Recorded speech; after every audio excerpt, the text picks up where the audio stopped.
Ay, laki pala talaga.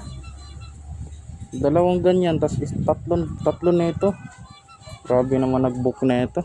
Di mo lang marawa sa rider. Ang bigat. Bigat ng isa. Ito mabigat din.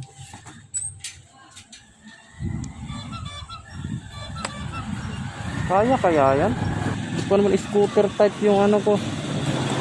Tawagan ko na lang muna, sir. Tawagan ko po muna. Ano po, ma'am? Lalamove po, ma'am. Ma'am, yung nandito na po ako sa may pick up, ma'am. Bali ano po, ma'am eh. Bulky po yung pinadala niyo, ma'am eh. Kasi yung ano ko, ma'am, motor ko, ma'am, hindi po siya scooter type, ma'am. Opo, ma'am. So bali pati yung rider niyo po, ma'am, kailangan niyo po mag-note po kayo, ma'am, na scooter type po para po makarga po lahat, ma'am. Oh, sige po, ma'am. Para ano po, para aware din po yung mga ano, ma'am, mga rider, ma'am. Meron kasi iba na hindi scooter type, ma'am eh. Sige po, ma'am. Thank you po, ma'am. That's it po. Thank you po.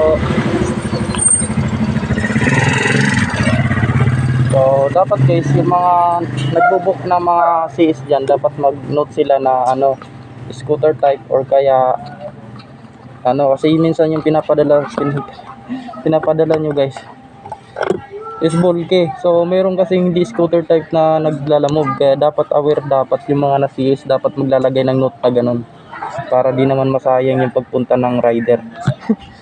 So yun lang guys, sana yung mga ano, marunong maawa yung mga CS.